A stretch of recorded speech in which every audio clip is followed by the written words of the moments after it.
Welcome back. ये है MongoDB का लेक्चर नंबर 1। और तो चलिए स्टार्ट करते हैं।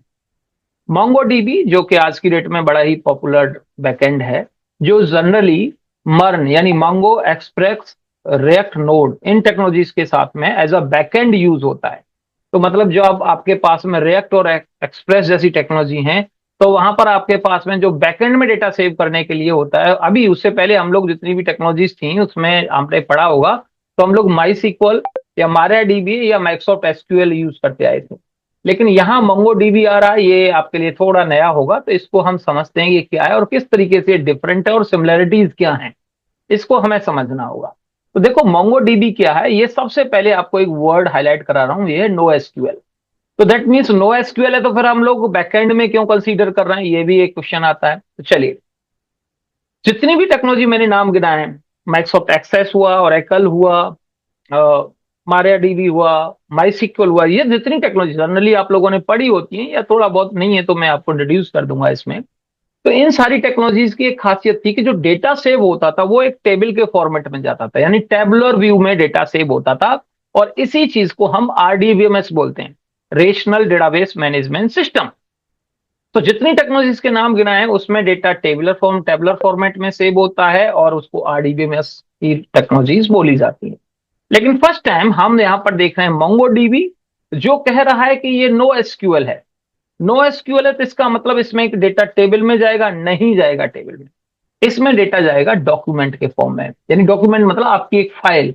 यानी अभी तक डेटा जितने रिकॉर्ड्स होते थे वो टेबल में सेव होते थे, लेकिन मोंगोडीबी में डेटा टेबल में ना सेव होके फाइल्स में सेव होता है, सबके लिए सेपरेट। सो लेट्स से 20 रोज वहां पर बनाई जाती थी, 20 एम्प्लॉइज की डिटेल होती थी, तो 20 रो क्रिएट होती थी, ठीक है। तो यहां पर आपकी 20 फाइल बनेंगी, सेपरेट नोटपैड की फाइल होंगी, और उसमें अलग अलग सेपरेट सेपरेट फाइल्स में जाके डेटा सेव होगा। अब इसका ऐसा पर्पस क्या है, हम इतना सब क्यों कर रहे हैं कि हमें इतनी सारी सारी फाइल्स क्रिएट करनी पड़ रही हैं, इसको हम समझ लेते हैं। देखो, जो माइक्रोसॉफ्ट एसक्यूएल है या माई सीक्वल है, उसकी एक पर्टिकुलर लिमिटेशन है, एक टेबल की।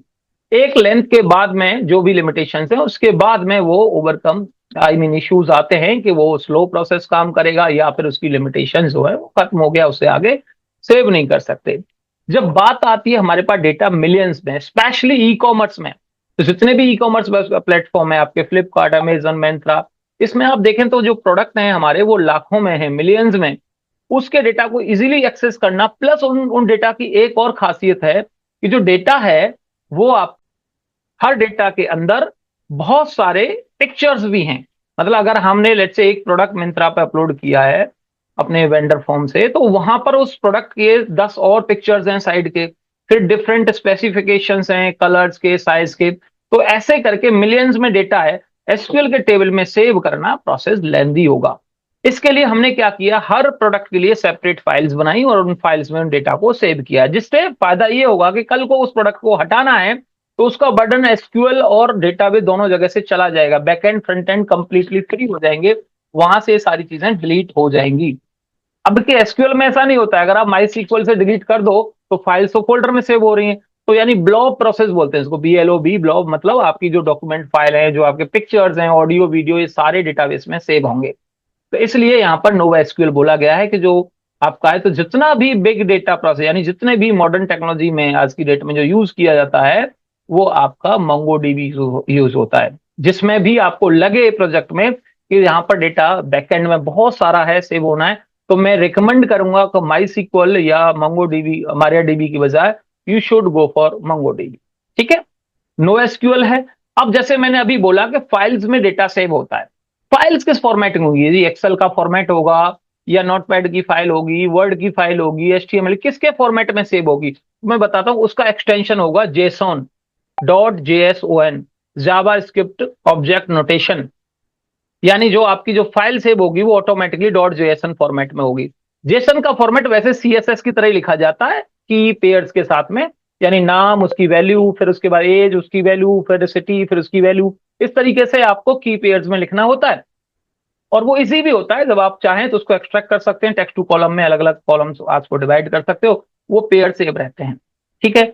अब जेसन से भी अब लेटेस्ट आ गया है जो आज की डेट है, वो BSON, यानी बाइनरी ऑब्जेक्ट है आपका। अब आपका और कैपेसिटी के साथ लार्ज अमाउंट ऑफ डेटा के साथ सेव कर सकते हो। तो जेसन का रिसेंट जो है वो है BS1, ठीक है जी, जो यहाँ पर मेंशन किया हुआ है। डॉक्यूमेंट ओरिएंटेड है बिकॉज उसमें डॉक्यूमेंट सेव होता है, जबकि वो टेबल टेबल ओरिएंटेड था जो पुराने जो चलते थे। और इन डॉक्यूमेंट्स को जो स्टोर होता है इसको हम कलेक्शंस भी बोलते हैं। कलेक्शंस मतलब डॉक्यूमेंट जो फाइल्स आपकी क्रिएट हो रही है।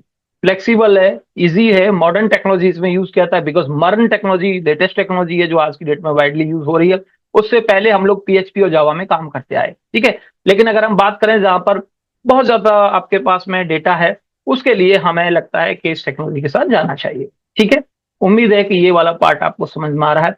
तो एक तो फिक्स स्ट्रक्चर नहीं है कि टेबल बनाओगे तो यहाँ पर 4 कॉलम खींच दिए, ये एक लिमिटेशन दी। देखो एसक्यूएल में जब हमें फ्रंट एंड बनाया होता है, जैसे साइन अप फॉर्म है, तो साइन अप फॉर्म में अगर हमने 6 फील्ड रखे हैं तो बैक एंड में हम ऑटोमेटिकली 6 ही फील्ड रखते थे। एक फील्ड बढ़ाया तो वो खाली अपने आप नहीं बढ़ जाता था, एसक्यूएल में जाके हमें टेबल में एक कॉलम ऐड करना पड़ता था, ऑल्टर की कमांड चलानी पड़ती थी। यहाँ ऐसा कुछ है ही नहीं, स्ट्रक्चर फिक्स है ही नहीं। एक तो फाइल मिल गई, उस फाइल में जितने चाहो कॉलम्स डालो, जितने चाहो डेटा सेव करो, आप सबका सेपरेट जाता है, तो इजी है। आपको फ्रंट एंड में जब चेंजेस कर रहे हैं तो बैक एंड में चेंजेस करने के आने की जरूरत नहीं है, वो ऑटोमेटिकली फ्लेक्सिबल है, उसमें डेटा कुछ भी आप घटाओ बढ़ाओ। Large volume of data save करता है। परफॉर्मेंस की पॉइंट ऑफ व्यू से बात करूं, कंपेयर टू माई सिक्वल या मोंगोडीबी, उनसे माई सिक्वल MariaDB से कंपेरेटिवली ये फास्ट चलता है क्योंकि फाइल्स हैं, ऑब्वियसली बात है, लिमिटेड रीड राइट ऑपरेशन है। अच्छा, फाइल के साथ परमिशंस भी होती हैं, जब फाइल आप लगा रहे हो तो वहां पर आपको परमिशन भी मिल जाएंगी कि आप इसको रीड ही कर सकते हो या राइट है, जो फाइल्स के साथ प्रॉपर्टी होती है वो आप इसमें लगा सकते हैं। इजीली इसको क्लाउड के साथ इंटीग्रेट कर सकते हो, जबकि आपको माई सिक्वल में कर रहे हो बहुत सारे एपीआईज, आपको रेस्ट एपीआईज फॉलो करने पड़ते हैं। यहाँ इतना स्टैंडर्ड काम नहीं करना है, बहुत इजी तरीके से इसको इंटीग्रेशन दे सकते हो। तो ये बेनिफिट से यूज थे जो माई सिक्वल के। डिफरेंस दोनों में दिखा दिए कि एसक्यूएल के अंदर रिपीट हो रही है चीजें, टेबल में डेटा होता है, रोज कॉलम के फॉर्मेट में होता है, फिक्स कॉलम होते हैं, वर्टिकल स्केलिंग है, वर्टिकल मतलब डेटा आपका ऐसे सेव होता है कॉलम वाइज, जब सर्च होता है तो कॉलम होता है, ठीक है जी। और माई सिक्वल नो एसक्यूएल में जो मोंगो डीबी है उसमें जेसन या बीएसएन फॉर्मेट में सेव होता है, फ्लेक्सिबल स्कीमा होता है, आप जितने चाहो कॉलम घटाओ बढ़ाओ कोई फर्क नहीं है। और डेटा हॉरिजॉन्टली रीड होता है ऐसे, यानी अगर जो लोग एक्सेल से आए हैं उनको मैं समझा दूं, वो वी लुकअप और एच लुकअप का जो फर्क था वो यहाँ है, तो वहां पर